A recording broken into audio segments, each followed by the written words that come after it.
శ్రీ గణేశాయ నమః. శ్రీ జ్ఞానసరస్వత్యై నమః.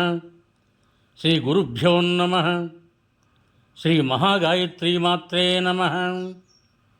శ్రీ మహాగాయత్రీమాత యూట్యూబ్ ఛానల్కు అందరికీ స్వాగతం.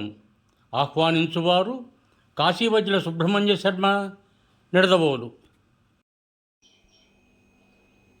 విరాట పర్వము ప్రథమ భాగము. జనమేజయుడు బ్రహ్మాత్మ, మా ముత్తాతలైన పాండవులు దుర్యోధనుడి వలన బాధలు పడుతూ విరాట నగరంలో భయంతో తమ అజ్ఞాతవాస సమయాన్ని ఎలా పూర్తి చేశారు? కష్టాల మీద కష్టాలు అనుభవించే పతివ్రత ద్రౌపది అక్కడ ఎలా రహస్యంగా ఉండగలిగింది అని వైశంపాయనుని అడిగాడు. వైశంపాయనుడు చెబుతున్నాడు, మీ ముత్తాతలు అక్కడ అజ్ఞాతవాసం ఎలా చేశారో చెబుతాను విను. యక్షుని వలన వరం పొందిన తరువాత ఒక రోజున ధర్మపుత్రుడు యుధిష్ఠిరుడు తన తమ్ముళ్ళందరినీ దగ్గరకు పిలిచి ఇలా అన్నాడు, రాజ్యం విడిచి వచ్చి అడవులలో ఉంటూ మనం 12 ఏళ్ళు గడిపాము. ఇప్పుడు 13వ సంవత్సరం మొదలవుతోంది. ఈ సమయంలో చాలా కష్టంతో ఆపదలను ఎదుర్కొంటూ గుప్త రూపంలో చరించాలి. అర్జున, నీవు నీ అభిరుచిని అనుసరించి ఏదైనా ఒక మంచి నివాస స్థానాన్ని చెప్పు. అక్కడ మనమందరం ఒక ఏడాది ఉందాం. శత్రువులకు కర్ణాకర్ణికా కూడా ఈ వార్త తెలియకూడదు అన్నాడు. దానికి సమాధానంగా అర్జునుడు, మహారాజా, యమధర్మరాజు ఇచ్చిన వరప్రభావం వలన మనల్ని ఏ మనుష్యుడు కూడా గుర్తించలేడు. కాబట్టి మనం స్వేచ్ఛగా ఈ భూమిపై తిరుగుతూ ఉండవచ్చు. అయినా నేను నివాసయోగ్యమైన కొన్ని రమణీయ రహస్య దేశాల పేర్లను మీకు చెబుతాను. కురుదేశానికి చుట్టుపక్కల ఆహారం అధికంగా దొరికే అందమైన ప్రదేశాలు చాలా ఉన్నాయి. అవి పాంచాల, చేది, మత్స్య, శూరసేన, పటచ్చర, దశార్ణ, నవరాష్ట్ర, పాల్వ, యుగంధర, కుంతీరాష్ట్ర, సురాష్ట్ర, అవంతి దేశాలు. వీటిలో ఏ దేశమైనా నివసించటానికి మీరు ఇష్టపడితే అందులోనే మనమందరం ఈ సంవత్సరం ఉందాం అన్నాడు. యుధిష్ఠిరుడు, నీవు చెప్పిన దేశాలలో మత్స్య దేశానికి రాజైన విరాటుడు మిక్కిలి బలవంతుడు, పాండువంశం మీద ప్రేమ కలవాడు, పైగా ఉదారుడు, ధర్మాత్ముడు, వృద్ధుడు కూడా. కాబట్టి విరాట నగరంలోనే మనం ఏడాది పాటు నివసించుదాం. రాజుగారికి కొద్దిగా పనులు చేసి పెడదాం. కానీ మత్స్య దేశంలో ఉంటూ మనం విరాటరాజుకు ఏ ఏ పనులు చేయగలుగుతాం? ఇప్పుడు మీరు ఈ సంగతి చెప్పాలి అన్నాడు. అర్జునుడు, నరోత్తమ, మీరు వారి దేశంలో ఎలా నివసిస్తారు? లేదా ఏ పని చేయటం వలన విరాట నగరం మీద మీ మనస్సు లగ్నమవుతుంది అని ప్రశ్నించాడు. యుధిష్ఠిరుడు, పాచికలాడే విద్య నాకు తెలుసు. ఆ ఆటంటే నాకు ఇష్టం కూడా. కాబట్టి కంకుడనే పేరుతో బ్రాహ్మణుడనై రాజు దగ్గరకు వెళ్తాను. అతని రాజ్యసభలో ఒక సభ్యుడనవుతాను. రాజు, మంత్రి, రాజబంధువులతో పాచికలాడించి వారిని ఆనందింపజేయటం నా పని. భీమసేన, ఇప్పుడు నీవు చెప్పు, ఏ పని చేసి నీవు విరాటుని దగ్గర ఆనందంగా ఉండగలవు అని అడిగాడు. భీముడు, నేను వంటలు చేయటంలో నిపుణుడిని.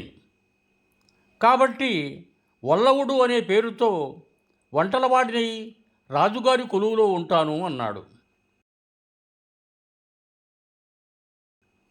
యుధిష్ఠిరుడు, మంచిది అర్జున, నీవేమి చేస్తావు అని అడిగాడు. అర్జునుడు, నేను చేతులకు దంతపు గాజులు ధరించి తల మీద సిగజొడతాను. నన్ను నపుంసకునిగా ప్రకటించుకొని బృహన్నలుగా నా పేరు చెబుతాను.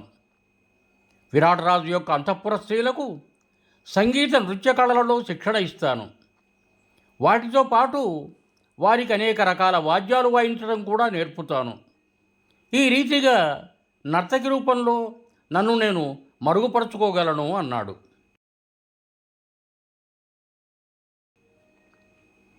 సోదరా నకుల, ఇక నీ సంగతి చెప్పు. విరాటుని వద్ద నీవు ఏమి పని చేస్తావు అని అడిగాడు యుధిష్ఠిరుడు. నకులుడు, నాకు అశ్వవిద్యలో విశేష జ్ఞానం ఉంది. గుర్రాలకు నడక నేర్పటం, వాటిని రక్షించటం, పెంచటం, వాటి రోగాలకు వైద్యం చేయటం, ఈ అన్ని విషయాలలోనూ నేను నేర్పరిని. కాబట్టి నేను రాజు వద్దకు వెళ్ళి నా పేరు గ్రంథికుడు అని చెప్పి అతని అశ్వపాలకునిగా ఉంటాను అని చెప్పాడు.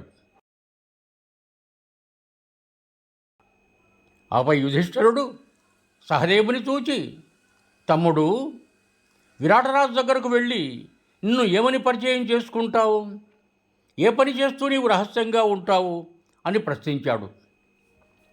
సహదేవుడు, నేను విరాటరాజు గోవులను కాస్తాను. ఎంత పెంకి ఆవైనా దానిని నేను వశపరచుకోగలను. ఆవుల పాలు పితకటంలోనూ వాటిని పరీక్షించటంలోనూ కూడా నేను నిపుణుడనే. గోవుల ఇలా శుభలక్షణాలు, మంచి నడతలు కూడా నాకు బాగా తెలుసు. దేని మూత్రాన్ని వాసన తూచినంత మాత్రం చేతనే గొడ్డుటావులు కూడా గర్భధారణ చేయగలవు. అటువంటి ఎద్దుల యొక్క శుభలక్షణాలను కూడా నేను ఎరుగుదును. అందుకనే నేను గోసేవ చేస్తాను. నా పేరు తంత్రిపాలుడు అని చెబుతాను. నన్ను ఎవరూ గుర్తుపట్టలేరు. నేను నా పనులతో రాజును మెప్పిస్తాను అన్నాడు.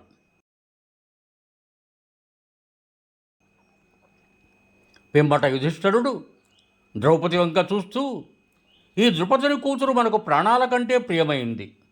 అయ్యో, ఈమె అక్కడికి వెళ్ళి ఏమి పనులు చేయగలదు అని బాధపడసాగాడు. అందుకు ద్రౌపది, మహారాజా, తమను నా గురించి చింతించకండి. ఇతరుల ఇళ్లలో సేవలు చేసే స్త్రీలను సైరంధ్రులు అంటారు. కనుకనండి నేను సైరంధ్రిగా చెప్పుకుంటాను. కేశాలంకరణ నాకు బాగా తెలుసు. నన్ను అడిగితే నేను ద్రౌపది దగ్గర దాసినని చెప్తాను. సహజంగానే నన్ను నేను మరుగుపరుచుకొని ఉండగలను. అదే కాకుండా విరాటుని రాణి సుధేష్ట కూడా నన్ను రక్షిస్తుంది. కాబట్టి మీరు నా గురించి నిశ్చింతగా ఉండండి అన్నది. కులగురువు దౌమ్యుల వారు పంచపాండవులను ఉద్దేశించి ఈ జాగ్రత్తలు పలికారు. రాజును కలవాలనుకున్నప్పుడు ముందుగా ద్వారపాలకుని కలుసుకొని అతని అనుమతిని అడగాలి. రాజులను ఎప్పుడూ పూర్తిగా విశ్వసించకూడదు. ఇతరులు ఎవరూ కూర్చొని ఆసనం మీదే కూర్చోవటానికి ఇష్టపడాలి. తెలివైనవాడు ఎప్పుడూ రాజు యొక్క రాణివాసంతో కలివిడితనాన్ని పెంచుకోకూడదు. అలాగే అంతఃపురానికి వచ్చిపోయే వారితో, రాజుకు అనిష్టులైన వారితో, రాజుతో శత్రుత్వం ఉన్న వారితో ఎన్నడూ మైత్రి చేయకూడదు. అతి చిన్న పనైనా రాజుకు తెలిపిన తర్వాతే చేయాలి. అలా చేయటం వలన ఎప్పుడూ ఆపద సంభవించదు. అగ్నిని దేవతలను కొలిచినట్లుగా రాజును కూడా ప్రయత్నపూర్వకంగా సేవించాలి.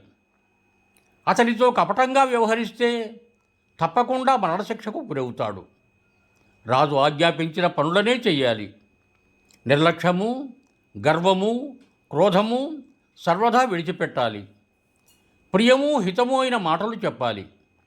అన్ని విషయాలలో, అన్ని వ్యవహారాలలో రాజుకు అనుకూలంగా ఉండాలి. రాజుకు ఇష్టం లేని వస్తువును ఎప్పుడూ అనుభవించకూడదు. అతని శత్రువులతో సంభాషించకూడదు. ఎప్పుడూ తన స్థానం నుండి చెలించకూడదు.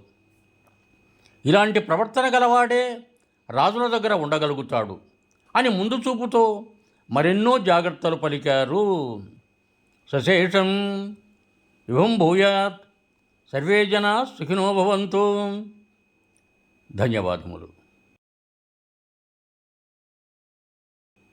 మీకు నా ఈ వీడియో నచ్చినట్లయితే దయచేసి ఒక లైక్ కొట్టి మీ బంధుమిత్రులకు కూడా నా ఈ వీడియోను షేర్ చేయగలరు. అదేవిధంగా నా ఛానల్ శ్రీ మహాగాయత్రీ మాత యూట్యూబ్ ఛానల్ను సబ్స్క్రైబ్ చేయ ప్రార్థన. మరొక్క మారు ధన్యవాదములతో బహుదీయుడు కాశీవజ్ర సుబ్రహ్మణ్య శర్మ, నిడదవోలు, తూర్పుగోదావరి జిల్లా.